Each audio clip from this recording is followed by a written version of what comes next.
flows in both our veins, doesn't it, my sister? The blood of Oedipus. And suffering, which was his destiny, is our punishment too. The sentence passed on all his children. Physical pain, contempt, insults, every kind of dishonour. We've seen them all and endured them all, the two of us. But there's more to come. Now, today, have you heard it? This new proclamation.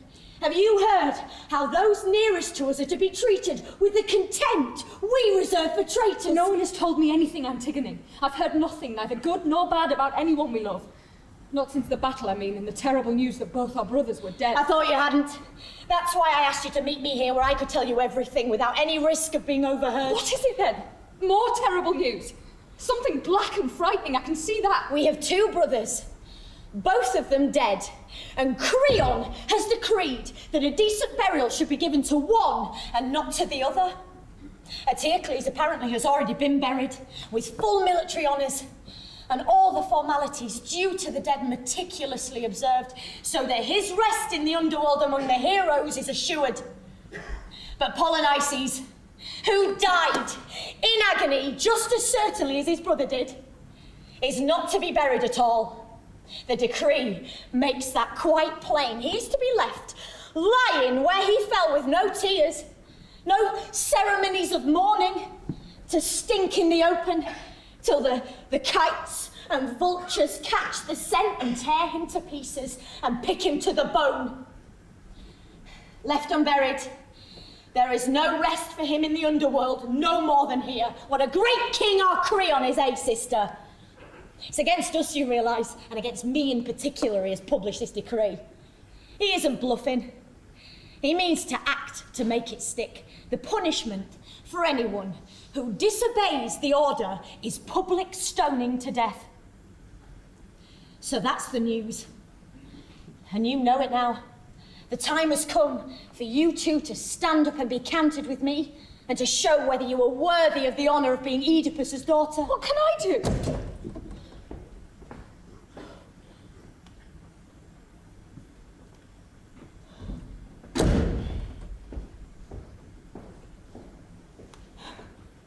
Just say you will help me. Commit yourself. To do what? Something dangerous? Just give me a hand to lift the body. It's too heavy for me to move on my own. To bury him, you mean, in spite of the decree? He's my brother, and like it or not, he's yours too. You must be mad!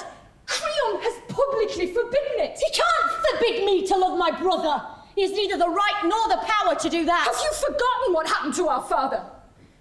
Contempt and loathing from everyone, even from himself. That was his reward. And his mother-wife, as ill-matched with him as those two words are with each other, she knotted a rope and hanged herself.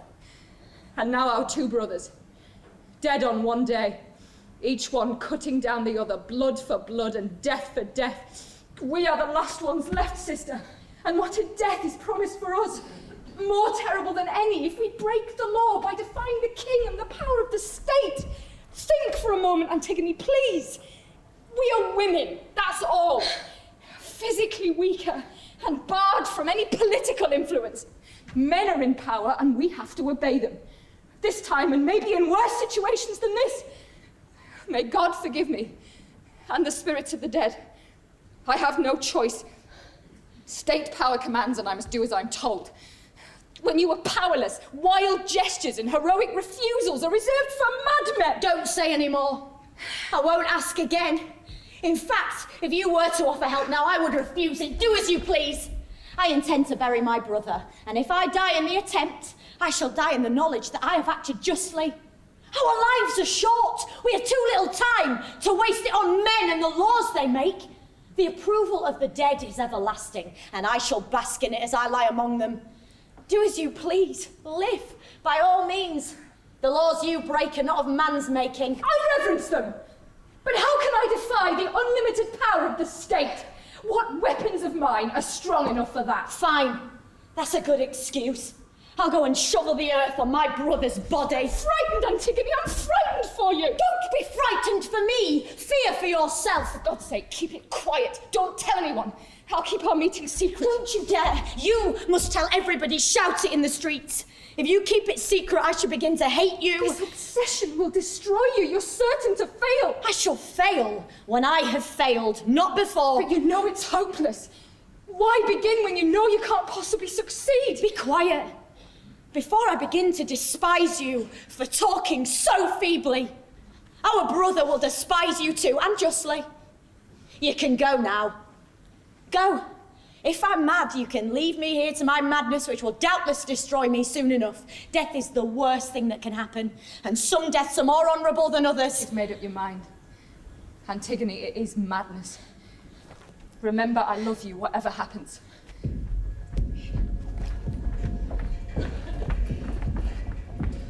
The life-giving sun has never shone more brightly on the 7 gates of Thebes than he shines this morning. After months of blood, our city under siege, last night our civil war reached its climax.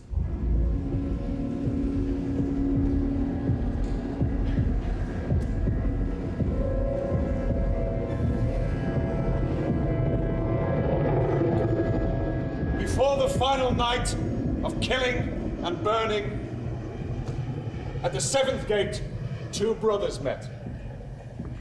Eteocles, our champion, and Polynices, whose best hope of fame was to conquer his native land. The 2 sons of Oedipus, our most unfortunate king, shared their blood in death as in birth. Each brother struck together. Each brother laid the other dead on the earth. Polynices has failed in his quest. With their leader gone, at first light, his army made their panic-stricken flight. And all their bright weapons were gone. And we have peace. There will be victory celebrations today, And singing in the streets. time to dance all night, to shake the foundations till the faint light of dawn flushes the windows. Now, with both brothers gone, Creon is king.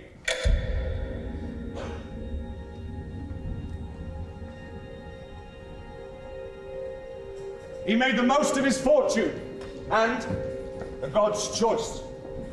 As the people rejoice, the new king enters to take his throne. The responsibility his alone.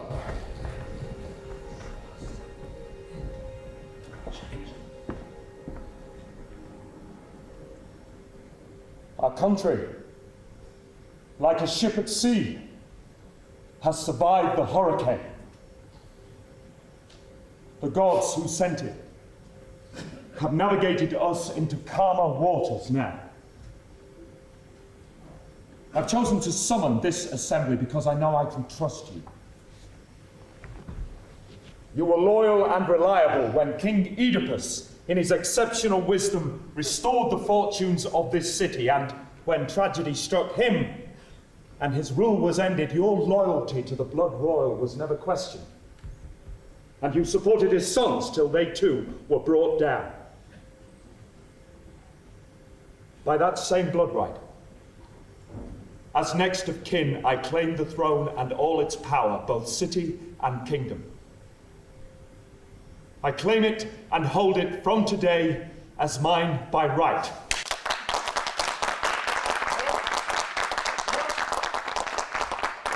There is no certain measure of a man's quality, the depth of his intellect, or the maturity of his judgment, until he is put to the supreme test by the exercise of lawful power in the state. My own opinion is well known.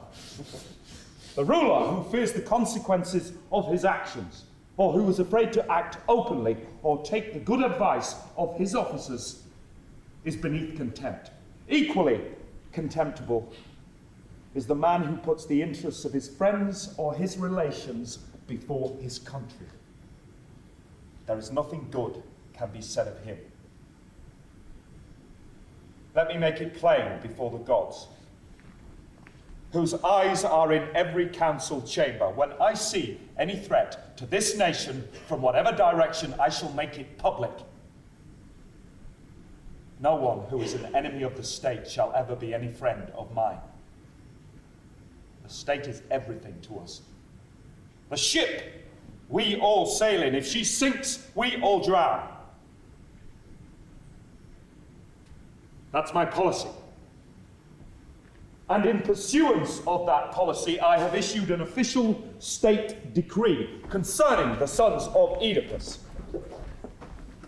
Eteocles, who died fighting for his country and with exceptional bravery. We have buried him with all the honours and funeral ceremonies customary for a man who died a hero. Yeah. His brother, the exile Polynices, who returned here at the head of a foreign army to destroy his homeland, burn down the city and reduce the people to a condition of slavery, or kill them in the streets. I have ordered that he is to have no grave at all. No one is to bury him or mourn for him. His body is to be left in the open, uncovered, a stinking feast for the scavengers. Dogs and crows, a sight to inspire terror. I intend to make it quite plain that never, under my administration, will people who commit crimes against the state reap any benefit from their actions. But people who serve the state, alive or dead, that makes no difference. I shall honour them for their patriotism. You are king now, and you have delivered your sentence and your verdict upon the man who defended the city and the man who attacked it unambiguously. The full power of the law is in your hands. It binds the dead as well as the living. We are all at your disposal. Make sure then that my orders are carried out. Younger men than us should implement your policies. I don't mean that. Polynices' body is already on the guard. What else must we do? What other responsibility do you lay upon us? Not to intrigue with dissidents or subversive elements. We are not mad, sir. We know the law and the penalty for breaking it. Which will be death. And be in no doubt I shall enforce it, because there are always men who can be bought. Who will risk anything, even death, if the bribe is large enough.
My Lord Creon! Sir! If I can hardly speak for lack of breath, it's not because I ran. I kept on stopping, as a matter of fact. Listen, don't hurry. I said to myself, the chances are, poor sod, you'll cop it when you get there. And then I said to myself, you see, if Creon hears this from somebody else, you're really in trouble. So, in the end, I reckon it would be safer to face it out. Talk sense, man. Why are you frightened? Well, first of all, sir, for myself, my own point of view. I never done it, and I didn't see who else done it neither, so I shouldn't be punished for it, should I? Well, you take great care to disassociate yourself from what you're saying. It must be bad news. It is bad news, sir, and I'm so scared I don't know how to put it for the best. The plainest way, and then we can have done with you. The body's buried. A handful of dust. That's all dry dust, but properly sprinkled, you know, religiously. And then gone, whoever it was. Do you know what you're saying? Who has dared to disobey my orders? No, I have knowing, sir. We've no idea. There'd been no digging, no spade marks or nothing. The ground's rock hard. It was as though the body had disappeared. Not buried in a proper grave, I don't mean, but lightly covered with a layer of earth. Almost as though some passing stranger with a religious turn of mind, knowing that being left unburied means everlasting anguish and wandering without rest, had scattered a few handfuls. A real row started then, I can tell you. We shouted at each other. It could have been a fight. There was no one there to stop us. Any one of us could have done it. We all suspected each other, but we all denied it. And called all the gods as witnesses that we hadn't done it. And then one of the fellas had his say. He said, one of us lot must tell the king, because we can't just hide it, can we? Is what he said. And we knew he was right, so we decided we'd have to draw lots. And just my luck, I drew the short straw. So here I am. And I don't like telling it one little bit more than you like hearing it. The bloke who brings bad news never gets a medal. My Lord Creon, this policy of yours has worried me from the start. My political instinct tells me that this may be some sort of warning or sign, and perhaps from the gods. How dare you? Shut your mouths, all of you, before I lose my temper. Is it likely, remotely likely, that the gods will think twice over that pile of stinking meat? By God, it's blasphemy even to suggest they would care a damn whether he was buried or not. Let alone grant him an honourable funeral as though he were one of their principal supporters. The man who came to burn down their temples, plunder their treasuries, pull down their statues, and bring destruction and contempt for their land and its laws. Do the gods love criminals these days? Oh no, they do not. But, gentlemen, there are men in this city, and I have noted them. A subversive faction, enemies of the state, a cell of oppositionists, call them what you will, who reject the law and my leadership. They meet in secret and nod and whisper their seditious talk, and they are behind this. Any fool can see that. Their bribery has suborned my soldiers and paid for this demonstration against my authority. Money, gentlemen, money. The virus that infects mankind with every sickness we have a name for. No greater scourge than that. Money it is that corrupts people into doing things they would be ashamed to think of before the fee was mentioned, and in the end, leads them into the execution chamber. Well, whoever they are, these men who have sold themselves, they'll find the price considerably higher than they thought it was. You, get this into your head. By Zeus, my God, whose power I revere, I swear to you, soldier, either you will find the man who buried Polynices' body and bring him here, the actual man who sprinkled the earth, no other will do, standing here in front of me, or you, soldier, will die for it. And death, I promise you, will be the least of your punishments. The choice is yours. Am I allowed to speak, sir? No. Why should you speak? Every word you say is painful to me. Maybe, but I didn't bury the body. Not guilty to that, sir. But maybe guilty of looking the other way for cash. I think it's a shame, sir, that an intelligent man and as well educated as you are should miss the point so completely. I'm not interested in your opinions. If you fail to find this enemy of the state and bring him here to me, you'll find that money, from whatever source, will certainly not save your life.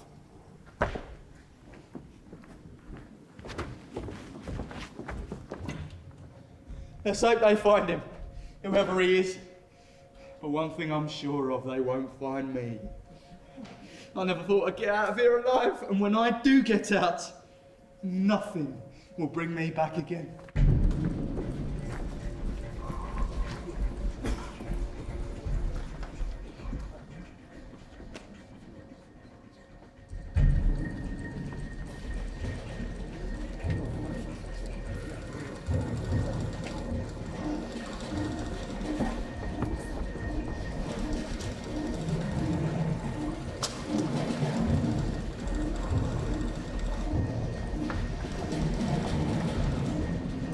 Is there anything more wonderful on earth than the miracle of man?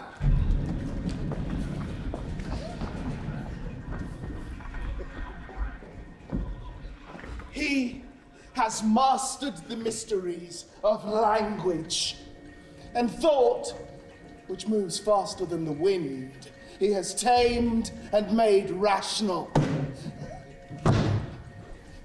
Political wisdom too, all the knowledge of people and states, all the practical arts of government. He has studied and refined and ordered all things in his mind. There is no problem he cannot resolve by the exercise of his brains or his breath, and the only disease he cannot salve or cure is death. In action, he is subtle beyond imagination, limitless in his skill, and these gifts are both enemies and friends as he applies them with equal determination to good and to evil ends.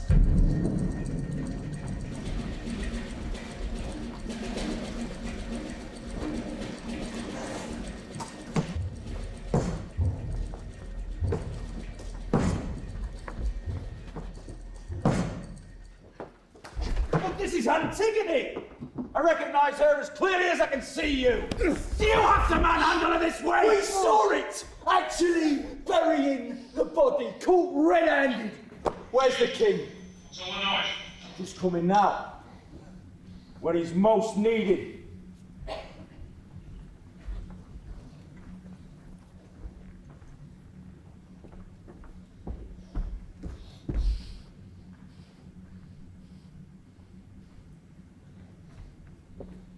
What has happened? This girl's your criminal. We caught her doing it, actually setting the grave to rights. I brought her here. And there was no panic this time, I can tell you. No recriminations or drawing lots. This job was all mine. I caught her, and I claim the credit for it. And now she's all yours. Take her and accuse her. Stone her to death, if you like. By rights, I'm free to go, and well shot of all of it. Where did you arrest her? She was burying him. Did you see her doing it? As soon as I got back, remembering all those threats or promises you made me, we brushed all the earth off the naked body, which was all wet and beginning to decay by now, and we sat up on the ridge, well to the windward of the stick. For hours, we sat there, till about midday. The sun was smack overhead, blazing down, and the heat was something terrible, I can tell you. And then, it was as though a whirlwind blew up, and it raised up a dust storm which swept across the plain, tore all the leaves off the trees, blotted out the whole sky, and completely blinded us. It seemed like some terrible manifestation of the gods, and you had to shut your eyes to endure it at all. And then, suddenly it stopped, and when the air cleared, we opened our eyes and saw this girl, standing there beside the grave, and saw wailing as though she were in pain, or maybe anger, just like a bird who comes back to the nest to find the egg smashed or the fledglings gone. That's what it sounded like. She was standing there, looking at the naked body and screaming, and cursing the monsters who had done such a thing. Us, of course. And then she crouched down, and she picked up a few handfuls of the dry dust, and she scattered it on him. She carried an urn, a small ceremonial bronze thing, and she poured from it 3 times on the dead body. As soon as we saw that, we came charging down and arrested her on the spot. She wasn't frightened or anything. She stood her ground. So then we formally charged her with the crime. This and the one before. She admitted she'd done them both. And you? You with your head down. What do you say to this accusation? Or do you admit it? Are you guilty or not? Yes, I'm guilty. I don't pretend otherwise. You, soldier, get out. You're cleared of all charges against you and free to go back to your unit. Now, tell me. A simple yes or no. Did you hear of my order forbidding the burial? Of course I heard it. How could I not? And yet you dared to disobey the law? Yes, I did. Because it's your law, not the law of God. Natural justice, which is of all times and places numinous, not material, a quality of Zeus, not of kings, recognises no such law. You are merely a man. Mortal like me, and the laws you enact cannot overturn ancient moralities or common human decency. They speak the language of eternity, are not written down, and never change. They are for today, yesterday, and all time. No one understands where they came from, but everyone recognises their force, and no man's arrogance or power could make me disobey them. I would rather suffer the disapproval and punishment of men than dishonour such ancient truths. I shall die, of course, sometime, whether you make laws or not, and if my death comes sooner rather than later, I shall welcome it. My life has been misery, is misery now. I shall be more than happy to leave it. There'll be no pain and no despair in that, but to leave my mother's son out there in the open, unburied, that would have been unendurable. I could not have borne it. Whereas this, I shall endure. By your judgment, of course, I'm a fool, but by mine, it is the judge, not the accused, who is behaving foolishly. This is her father speaking. Stubborn. Like him, she won't give way. Not even with the whole power of the state against her. Well, we shall see. Any man can be broken. And often the most committed and determined break soonest. Even iron, you know, left lying in the fire too long becomes over-tempered and will snap. As soon as a little pressure is applied, you can break it in pieces. People without power, ordinary citizens, must necessarily obey those in authority over them. This woman is very proud. That was obvious in the first place when she broke the law, and is even clearer now. She glories in the crime she has committed and insults me to my face, as well as ignoring my decree. If she is allowed to flout the law in this way, all authority in the state will collapse. I will not have that.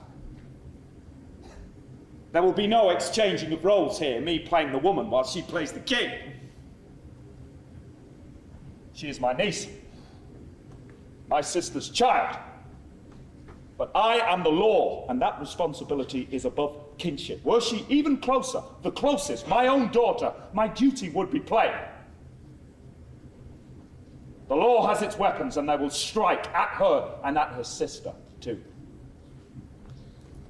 Her accomplice, I've no doubt, in this illegal act, to the full extent of the punishment prescribed. The other one, Ismaili, bring her here. I saw her in the corridor, talking to herself and sobbing like a madwoman. Guilty conscience, you see, can never be hidden completely. The human face reveals conspiracies before they are enacted again and again.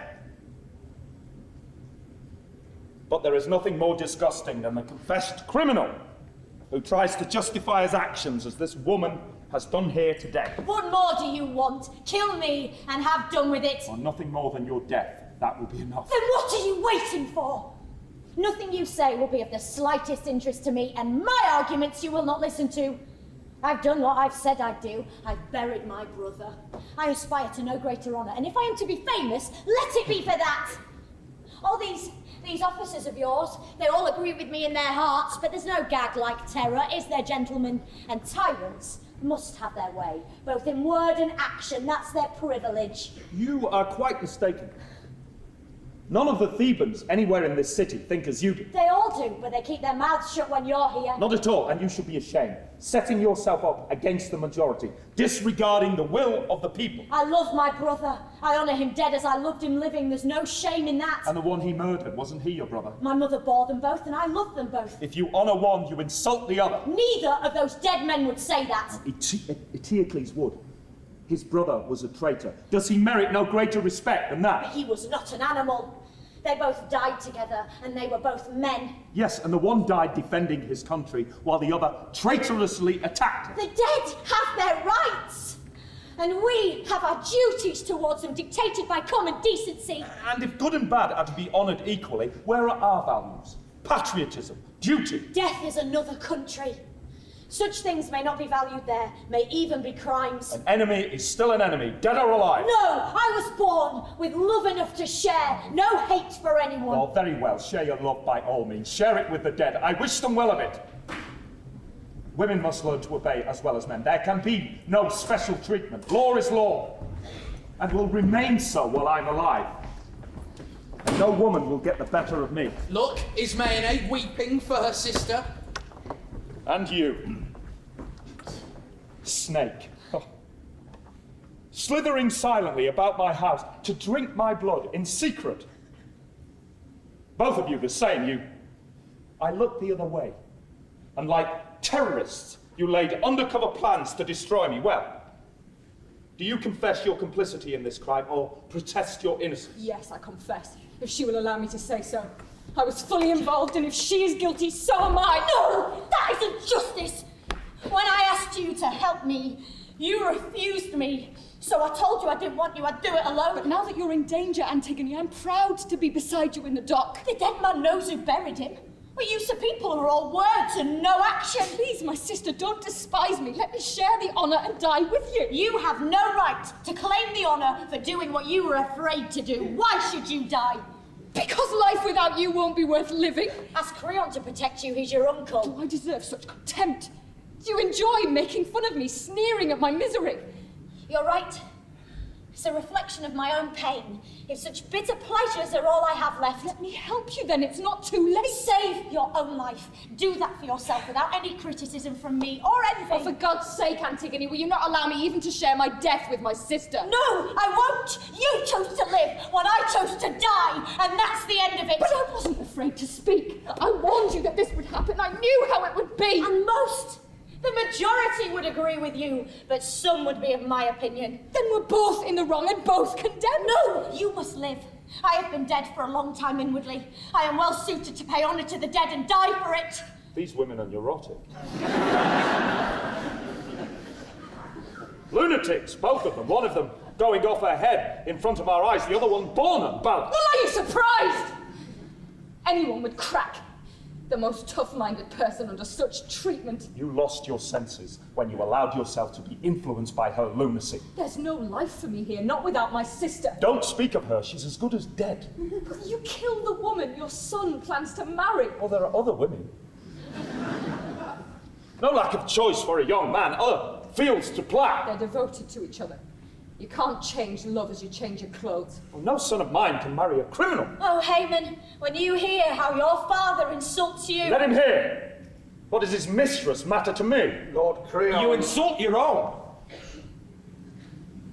They are formally betrothed. Will you tear the woman from your own son's arms? Death parts all lovers, sooner or later. The poor child's doomed. A death warrant sealed and delivered. By you, gentlemen. If you remember, as well as by me. You heard the order, agreed it with me, if only by your silence, did you not, before the criminal was known? Take them away, lock them up, keep them under close guard. It's time they understood they are women and their proper place in this society.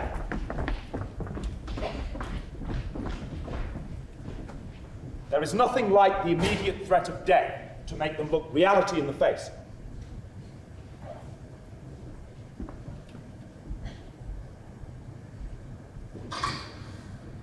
On every descendant of the house of Oedipus, divine and merciless retribution falls.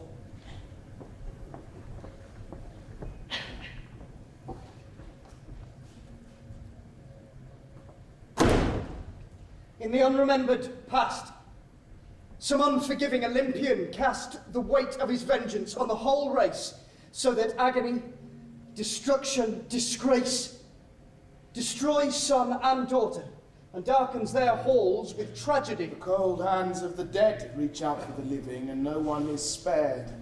Another generation sheds its blood. New light is snuffed out. The young root is bared for the same bloody axe. The sin of Oedipus, arrogance, brings its bleak harvest in. But all men hope.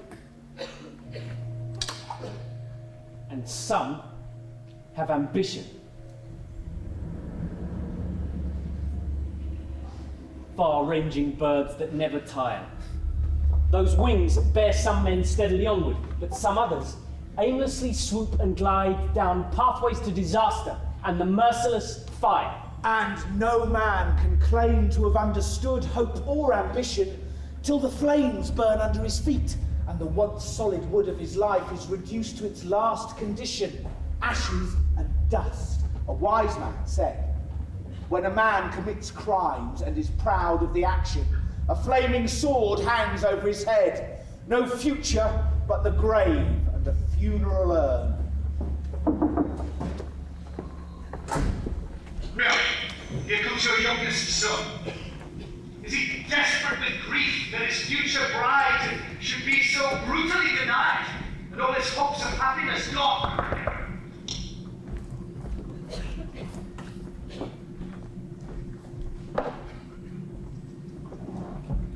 My dear son,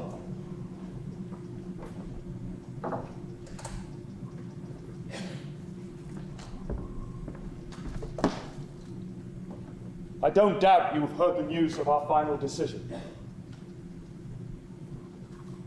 The condemnation of the woman you intended to marry. You come here, I hope, not in any spirit of anger against your father, but understanding that we are always comrades, and my love for you is unshaken.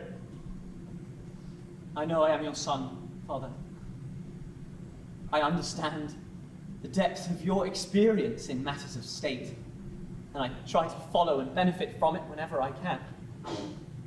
Any marriage would be worthless to me that did not have your approval and love. Good, hang on to that. A father's opinion should always be influential with his son, and fathers with young sons when they pray for them. Ask especially that they grow up to be loyal, obedient, under pressure, the first to strike at their father's enemies, just as they are the first to support his friends. Don't be taken in. Don't let any woman ensnare you by exploiting her sexuality or any of the attractions that lure infatuated men into submission. God help the lovesick fool who marries a dominating woman. Passion never lasts, and a cold bedroom breeds cold hearts, anger, and bitterness, for there's no hatred so violent as the hatred of two people who were once in love. Get rid of her, my boy. This girl's an enemy. No good to you or your best interests. Spit her out like poison. Let her find a husband that suits her among the dead. Don't deceive yourself. She has been openly apprehended, committing a criminal act against the state. She is a confessed traitor, and if I were to spare her life, I too would betray the state and its law and everything I stand for. I will not do it. And she must die. Let her pray to Zeus till she drops. Let her assert she stands for family love and ancient virtues and all the rest of it. If I tolerate treachery in my own house, under my very nose, how can I crush subversion anywhere in the city or the state at large? To pervert the law, to twist it, to serve one's own ends or the interests of one's relations, that cannot be allowed, neither in states nor in families, and will not be allowed by me in any circumstances. Unquestioning obedience to whomsoever the state appoints to be its ruler is the law, as far as I'm concerned, and that applies to small things as well as great ones, just or unjust, right or wrong. A man who is firm in his dealings with his family will be equally firm in power. His wisdom will be equally remarkable, whether as king or indeed as subject. In times of war and national danger, the well-drilled regiment that asks no questions, stands firm, knows nothing, and needs to know nothing, and wins! Thus, saving the lives of millions of honest people. Authority is essential in any state, and it will be upheld in this one by me. There will be no yielding to female fantasies, not by so much as an inch. And if we must be deposed, let it be by a man's hand, not by a conspiracy of women. If I am fit to judge, Lord Creon, you have spoken rationally, sensibly, and with the wisdom gathered from long experience. Father, the most enviable of a man's gifts is the ability to reason clearly. And it's not for me to say you are wrong, even if I were clever enough or experienced enough, which I'm not. But it's also true to say that some men think differently about these things. And as your son, my most useful function, it seems to me, is to keep you in touch with what other people are thinking. The prospect of your disapproval is a great silencer of most men's tongues, and some things are never said for fear of the consequences. But I can sometimes hear what people whisper behind their hands, and everywhere I hear sympathy expressed for this unfortunate girl, condemned as she is to a horrifying death that no woman has ever suffered before, and unjustly in most people's eyes. In burying her brother, who was killed in action, she did something most people consider decent and honourable. Rather than leaving him naked on the battlefield for the dogs to tear at her and the kites and scavengers to pick to the bone, she should be given a medal for it, those same people say, and her name inscribed on the roll of honour. Such things are whispered in secret, Father, and they have reached my ears. Sir, your reputation matters to me as much as your good health and happiness do. Indeed, your good name matters more. So let me beg you to have second thoughts and not be certain that your own opinion is the only right one and that all men share it. A man who thinks he has the monopoly of wisdom, that only what he thinks and what he says is of any relevance, reveals his own shallowness of mind with every word he says. The man of judgment knows that it is a sign of strength, not weakness, to value other opinions and to learn from them, and when he is wrong, to admit it openly and change his mind.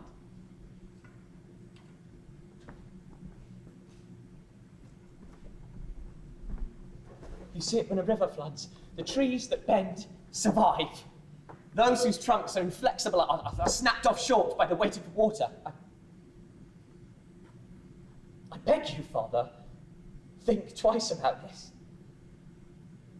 Don't let your anger influence you. If a man of my age may lay some small claim to common sense, let me say this.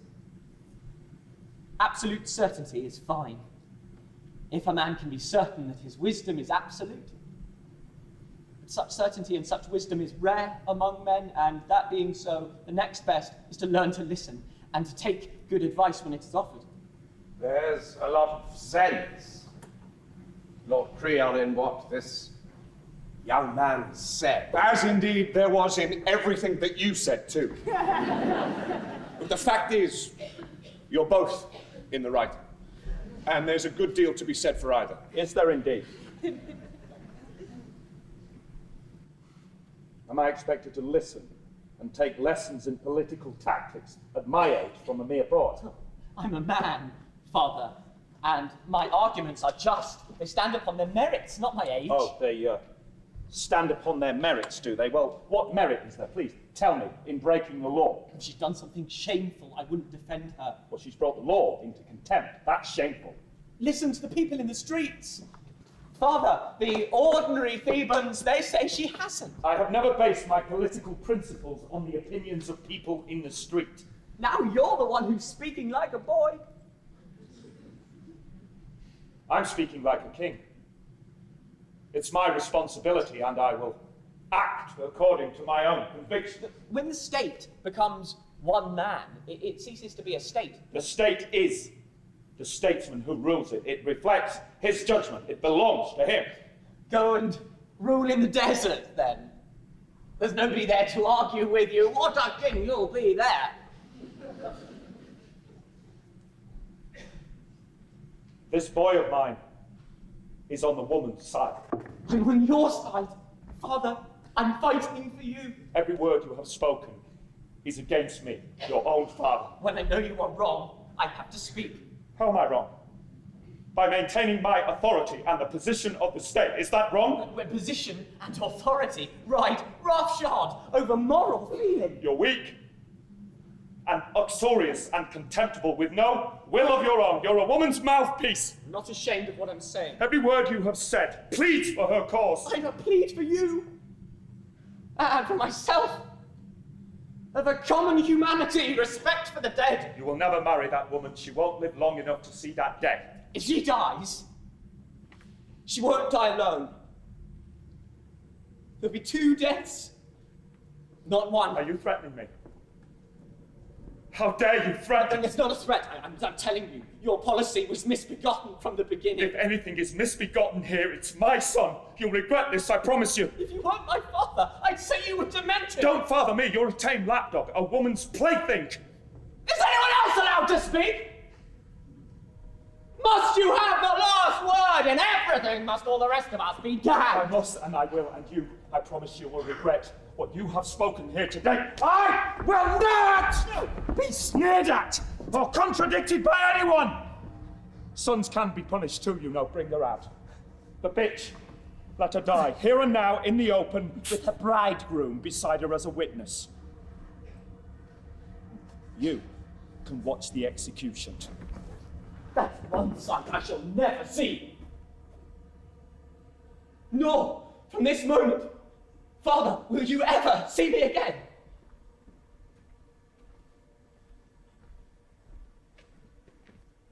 Those that wish to stay and watch this disgusting spectacle in company with a madman are welcome to it! Oh, Creon, an uncontrollable fury has possessed your son and swept him off like a whirlwind. A young man's anger is a terrifying thing. No, let him go and shout his head off about moral this and decent that till he raves himself senseless. The 2 women are sentenced. It will take more than bluster to reprieve them, I promise you. Both of them, sir. You mean to put both of the sisters to death? No. You're right. I can take advice. The one who covered the body, not the other. And for the condemned one, what manner of death? Take her to some lonely place, rocky and unfrequented by anyone. Find a cave and wall her up in it. Bury her alive. But with just enough food so that no guilt for her death falls either upon us or on the state. She'll have plenty of time to honour the gods of the dead there, since they receive so many of her prayers, they will release her. And she'll learn that worshipping the dead is not the business of the living.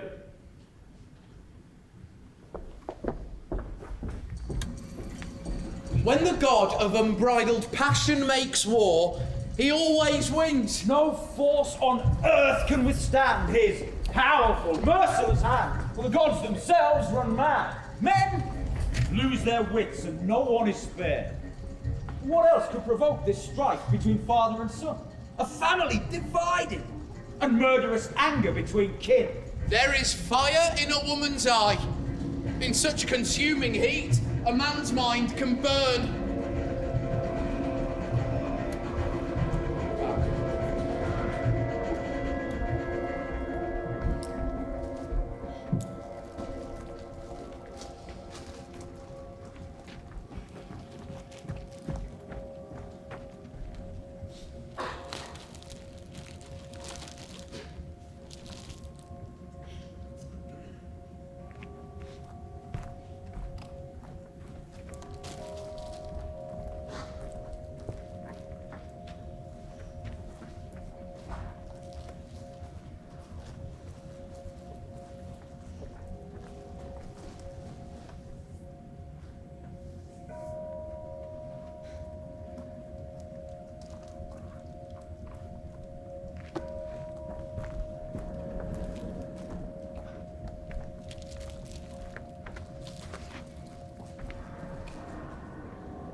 Yet how can we talk of justice and the needs of the state while we sit and watch this unendurable sight? In all my wanderings, gentlemen, this place has been my home. I was born in this city, and now I begin my last journey. I look up at the sun in its familiar sky and feel its warmth on my face, only to say goodbye. To the cold waters of darkness I come, never to return across that silent river. But your action is famous. On every street mouths whisper Antigone. You go down to the dead with the promise of glory ringing in your head, and nothing to devalue your beauty. No sword has scarred you, plague visited. Unmarked, untouched, you pass from the dangerous light into the safety of eternal night, alive, alone, and free. Do you remember the sad story of Tantalus' daughter Niobe?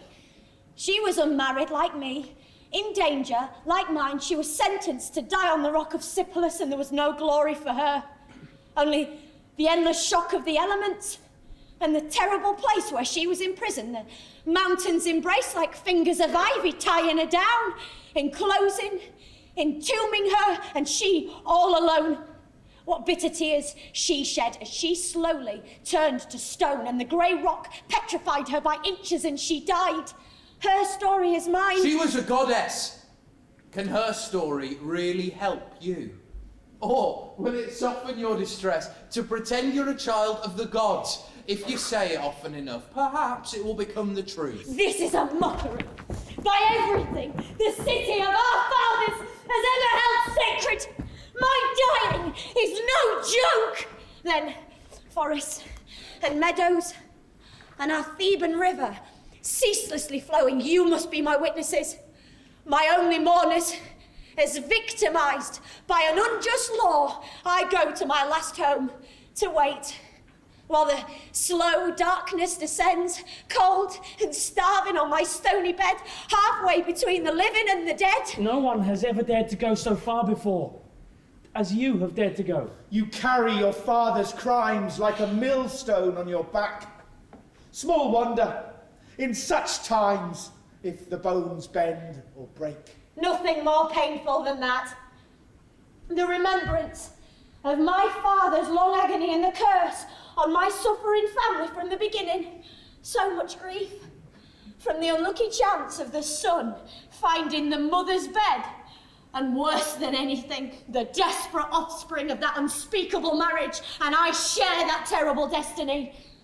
Conceived in incest, no repentance can soften the punishment. The years pass, the agonies increase, and there is no pity for our tears. No marriage for me, for certain. I shall close that book forever. The weddings will cease. To pay respect to the dead is praiseworthy, an act of love, and religion must have its due. But laws must be obeyed, whether we approve or disapprove. Spare me your sympathy. I know the path that I must follow. To the sunless country of eternal sorrow, to the bleak waters of eternity, the unimaginable years. No grief where none is felt.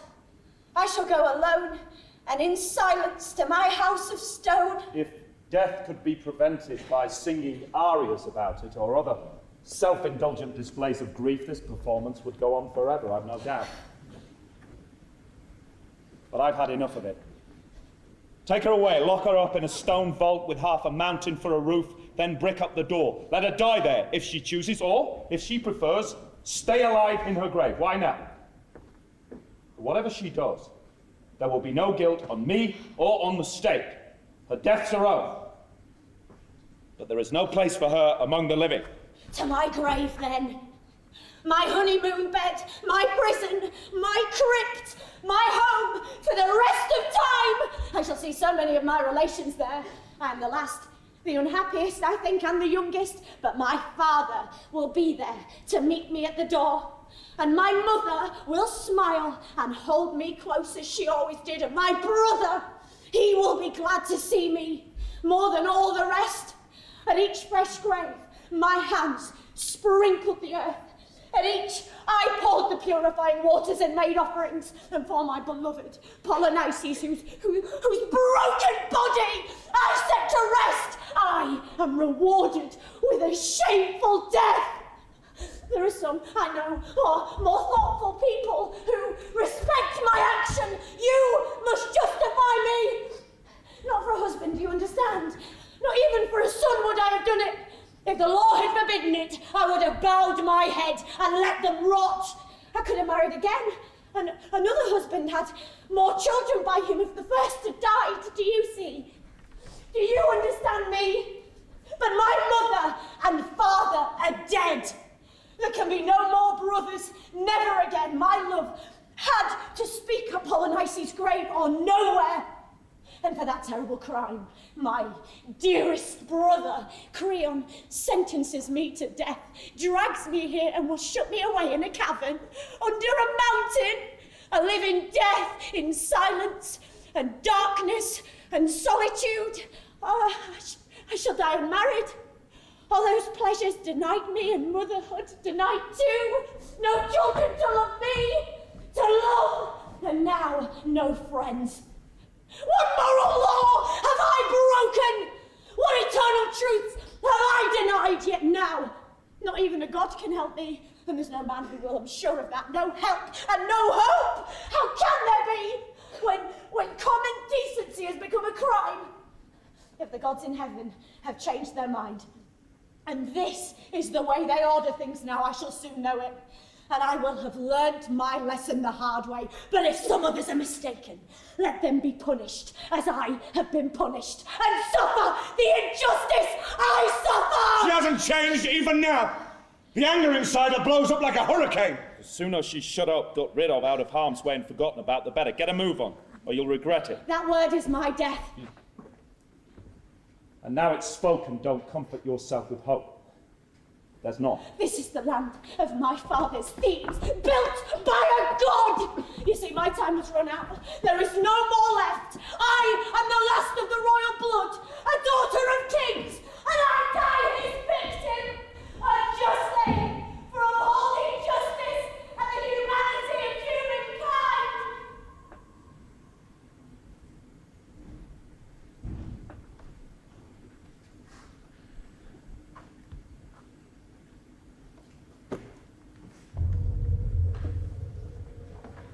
Fate has its own momentum. When things must be, they will be. What use is power in the state or wealth, massive armies, an unsinkable fleet? The gods make their entrances by strength or stealth, and no tombs or towers can keep them out. Man's fate is determined, cannot be denied. The child Antigone pays for the parents' pride.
Citizens of Thebes, and your new king, Creon. We have travelled together, my boy and I, sharing one pair of eyes between the two of us, which is the way blind men must make their journeys. Tiresias, what news brings you so far? Important news that can't wait. And advice, which if you're wise, you'll listen to. I've always listened.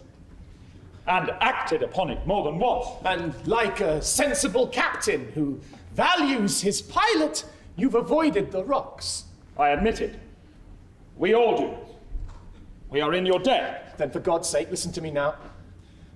You're like a man balanced on a razor, likely to fall or cut himself to pieces. Any man would shudder hearing such things from your lips, which have foretold so many horrors. Tell me what you mean. Oh yes, I intend to. Everything my experience of forecasting the future and understanding symbols has revealed to me, I will make plain to you. I was sitting in my usual seat, a place where I can hear the singing and the secret language of the birds and understand their meaning, when I heard, quite unexpectedly, a terrible new sound, like shrieking or cries of anguish, hysterical twittering and whistling like the babble of a barbaric language only capable of expressing hatred or pain. By that, and the wild beating of wings, I knew the birds were at war. Such sounds could mean nothing else. I could well imagine their blood-stained beaks and dripping claws, and that thought disturbed me deeply. At once, I went to my altar to see what I could learn from the sacrifice by fire. But nothing would burn. A filthy liquid ran from the flesh and dropped on the embers, and sizzled and bubbled among the ashes. Then the gall bladder burst, spurting stinking acid across the meat, and all the fat melted and was rendered down till the bone was left bare. I saw all this, or my boy saw it. He sees for me what my eyes cannot, just as I see things to which other people are blind. But in that filth, I read nothing. The oracle was clogged with fat and decay. And then it was revealed. I understood that you, King Creon, have decreed this filth that chokes our altars. The blood and flesh that decays and stinks there is the blood and flesh vomited from the gullets of dogs and carrion crows. The blood of Polynices. The flesh of that unluckiest of sons of Oedipus, still unburied, and affronting more than our sense of smell. The gods themselves are disgusted. They reject our prayers and sacrifices. How could they do otherwise? How can the birds sing of anything but horrors, blown out with this banquet of human blood, clogged and stinking till their very beaks drip with it? My friend, listen to me. Any man can make a mistake or commit a crime. The man who can recognize what he has done, see that he was mistaken or morally wrong, admit it and put it right, that man proves that it is never too late to become wise, and no one will condemn him. But if he compounds his stupidity with stubbornness and an obstinate refusal to face the facts, he is nothing but a fool.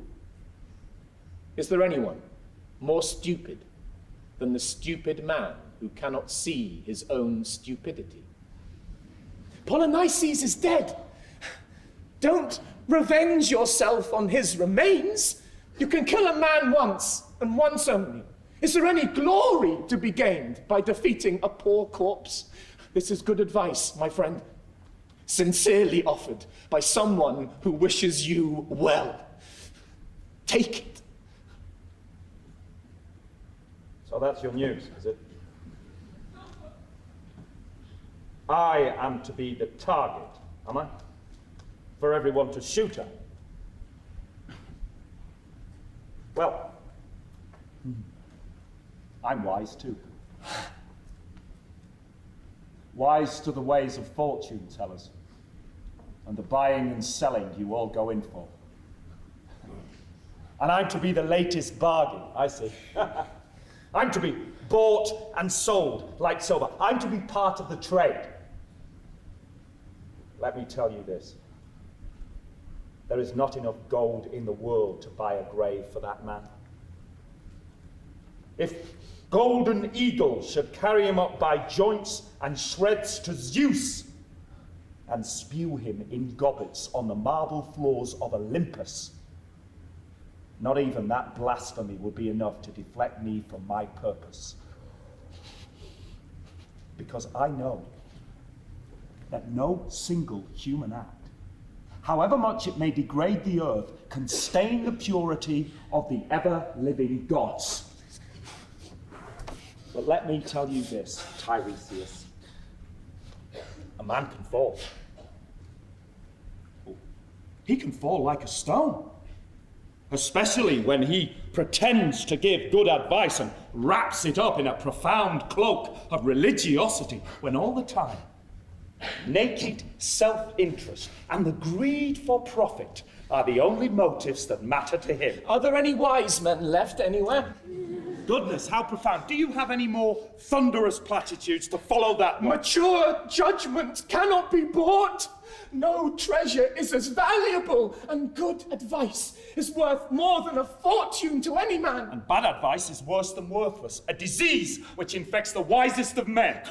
I refuse to become involved in a slanging match or quarrel with the recognized prophet of thieves. And yet you insult me to my face. You say my predictions are both false and dishonest. Well, that is because all fortune tellers are money grabbers and charlatans. Kings too have been known to be acquisitive. Do you realize the man you are speaking to? I am the king. You are the king, yes. My good advice helped to make you one. You've had your successes, I admit it. You've been right on more than one occasion, but honesty's another matter. I've never trusted you. Don't provoke me to tell you everything. The dark waters of prophecy are better left undisturbed. Disturb them, I don't care. Say anything at all, but say it honestly, not for cash. Are you really foolish enough to believe that money has ever been my motive? Because my integrity is not for sale. Listen, Creon! This is the truth! Before many more days, before the sun has risen, well, shall we say a few more times, you will have made your payment corpse for corpse with a child of your own blood. You have buried the one still living, the woman who moves and breathes you have given to the grave, and the dead man you have left unwashed, unwept, and without the common courtesy of a decent covering of earth, so that both have been wronged. And the gods of the underworld, to whom the body justly belongs, are denied it and are insulted. Such matters are not for you to judge. You usurp ancient rights, which even the gods themselves don't dare to question. Powers which are not in the prerogative of kings. Even now, implacable avengers are on their way. The Furies, who rise up from hell and swoop down from heaven, fix their hooks into those who commit crimes and will never let go. The suffering you inflicted upon others will be inflicted upon you. You will suffer as they did. Have I been bribed, do you think? Am I speaking for money now? Huh? Before very long? Huh? Yes, it will be soon. There will be shrieking and bitter tears and hysterical crying in this house. Men as well as women. Other cities too. Other states will turn upon you for the crime you have committed. Dogs and vultures will swarm in their streets. dropping fragments of the unburied man at corners, on doorsteps, in the public squares. They will smell the pollution and turn to you, its author.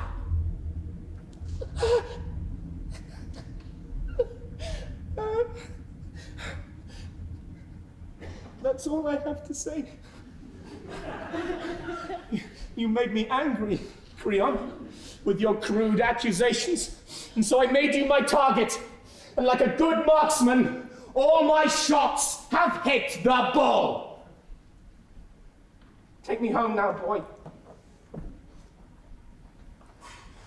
Leave him alone to entertain some younger ears than mine with his ridiculous outbursts. Either that, or let him learn maturer judgment and how a wise man controls his tongue.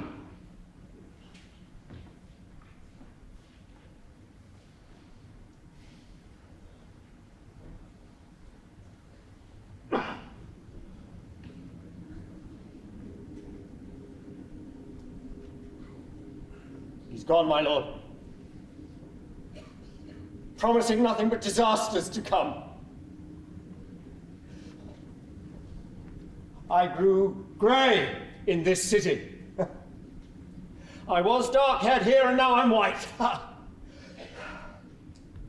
And in all that time, I have never known any of his prophecies to be proved wrong. Neither have I, man.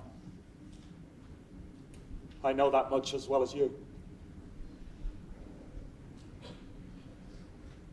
My mind's torn apart.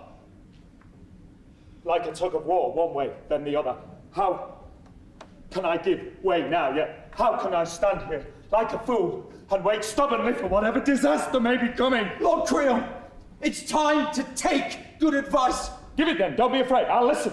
Release the woman from her underground prison and give honourable burial to the dead man. Oh, so that's your advice.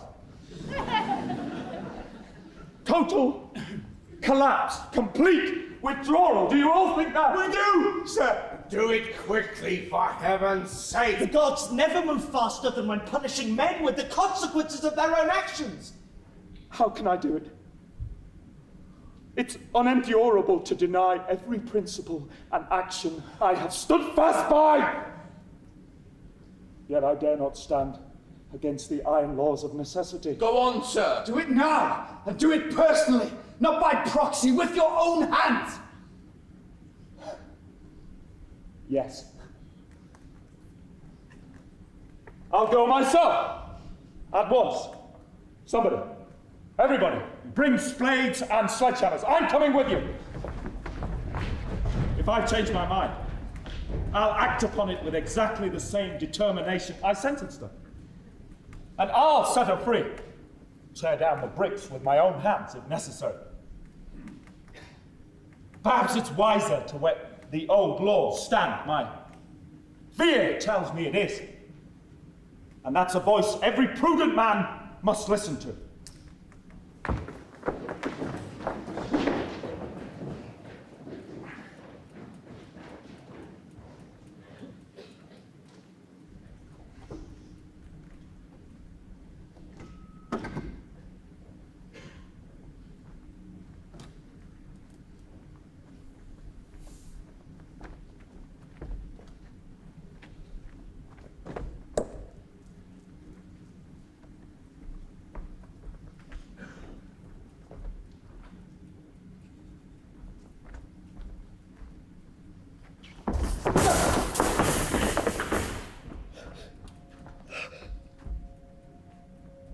Great God, with many names, Bacchus, Dionysus, this is your native city, your own Thebes. Now in your city disaster threatens, fear locks up our tongues, and like a plague sore on the face, the state's disease is made public. We have done wrong. Now the first necessity is for healing. Come to us, healer, and heal. We have suffered too long.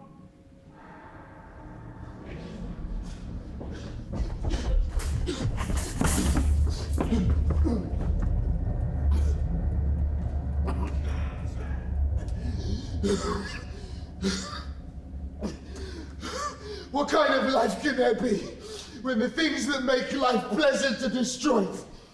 Of course, he's rich beyond accounting. He's a king still with all the pomp and circumstance that rank implies. But what's it worth when all the joy of life is gone? More tragedy for this family. Tell us the news. They're both dead. And the living must take the blame. Who killed them? Who's dead? What's happened? Tell us. The king's son, Haman. The royal blood shed by the royal hand. His father's, you mean, or his own? His own held the sword, but his father's actions drove it home. The prophet warned us and it all came true. Eurydice, poor woman, Creon's wife. Who does she know, do you think? Gentlemen. Good friends. My ears caught something of what you were saying, a few words as I opened the door. I was on my way to offer prayers to Pallas Athene when I heard a few scraps of your conversation. Enough to make me fear what all mothers fear. An accident or some disaster to those we love. I almost fainted. Please, speak it out! Plainly, whatever it is, I can bear it. We are bred to stoicism in this family. Dear Queen, whom we all respect. I was there, I saw it all, and I'll tell you exactly what happened. There's no point in trying to soften the blow now, only to be proved a liar later. It's best to tell the truth. I went with the king, your husband, to the edge of the battlefield where we saw the body of Polynices still lying where he fell and in a terrible state. The dogs had been at him, so we washed him, or what was left of him, with holy water, cut fresh branches to make a pyre and burned the remains. Then we shoveled a mound of his own Theban earth over the ashes. And then after we had finished, we hurried off to the prison cell furnished with stones that served as a bridal suite for the girl married to death. But before we arrived, one of the soldiers with the unenviable job of guarding that God-forsaken place came running back to tell the king he'd heard a terrible noise like screaming coming from inside the mountain, and as Creon got nearer, he heard it too, faint but audible, a weird kind of sobbing or moaning, low and unearthly, as if grief were speaking its own naked language. The king groaned aloud, and we all heard him say, "Oh God, this is what I was afraid of. Am I a prophet too?" And then, "You, quickly, guards, anybody get inside, squeeze between the rocks, where somebody has already forced an entrance, get into the main chamber of the cave, and tell me if it is my son's voice I recognize, or if the gods are playing some brutal game with me." So we went in, and in the darkest corner we saw her strung up by the neck, hanging from an improvised rope of twisted linen strips torn from her own dress. Haman was right beside her, clawing at the body as it dangled there, sobbing broken-heartedly at his wife's death and the marriage bad luck and his father's cruelty had made certain would never take place. When Creon saw them, he staggered into the cave, groaning like an animal, and sobbed aloud, "My boy, my poor boy, what have you done? And then have you gone mad coming here? There's nothing here for you but death and annihilation and despair. Come away from here, my boy. Come out, for God's sake, I'm begging you, come away." But the boy just looked at him, and his eyes were terrifying, and without a word, he spat in his father's face, drew his sword and lunged straight for your husband, but Creon was quick and skipped out of distance, and the poor lad, hysterical with grief and self-disgust, held the sword at arm's length and plunged it between his own ribs. And then, still conscious, he lifted the girl down into the crook of his arm and cradled her there in his own blood.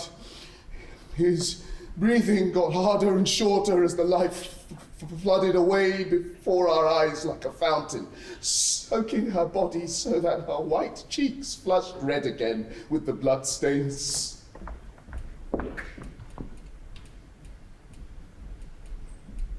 So, now they're together, two corpses joined in death. He got his marriage, poor lad, but it was solemnized in the grave where there are no celebrations. They looked like honeymooners, quietly sleeping side by side in one bed. Evidence of the havoc man can bring upon man by his own pig-headedness and arrogance. That's strange. His wife has gone without a word. She'll suffer like any other mother for her son's death, but in private with her women. She'd never do anything foolish or indiscreet, I'm sure of that. I don't know. That sort of silence is sometimes more threatening than screaming and tears. I'll go in after her.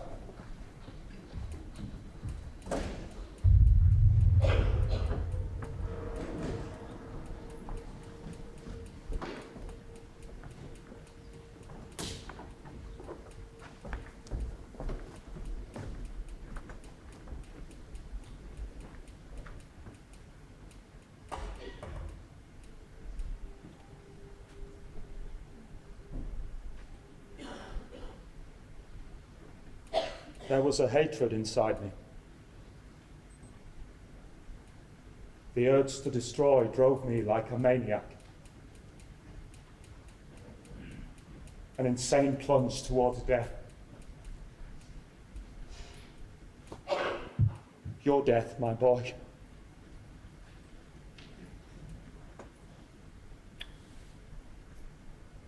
I was responsible.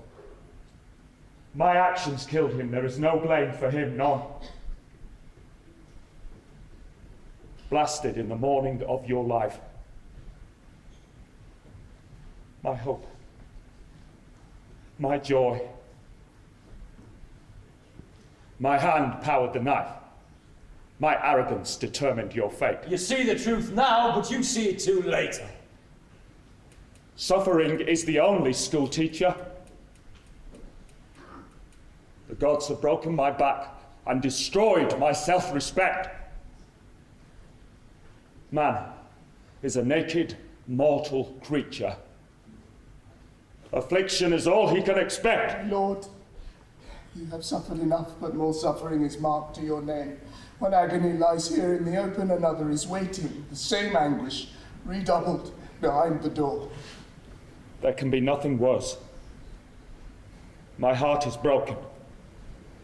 Your wife is dead.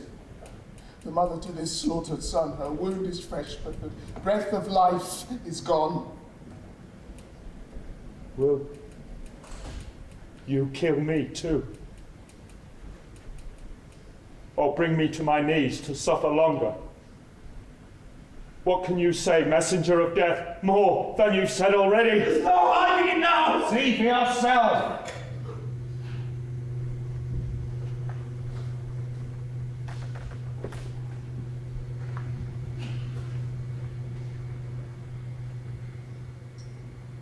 This is the second time I am forced to see what no man's eyes should ever see, even once.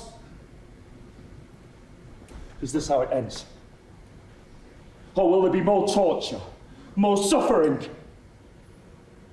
A few moments ago, my trembling arms embraced a dead son. Now death has snatched the mother from my hands! I found her collapsed, and as she closed her eyes, she wept for the son whose life ended today, and with her last dying breath, cursed you It's his murderer who drove him to this death. She spoke the truth. All the guilt is mine. I am the murderer. Make that plain! Somebody! Anybody, take me away! I disgrace the decent light of day. I am nothing. I have become nothing.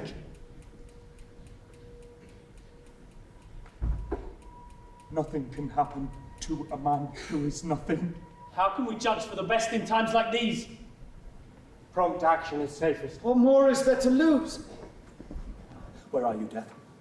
My friend, come. Wrap me in your darkness as a friend should. Why waste another day? Tomorrow is a mystery. No man can say what time will make plain. We live day by day. The future is in greater hands than ours. I am nothing.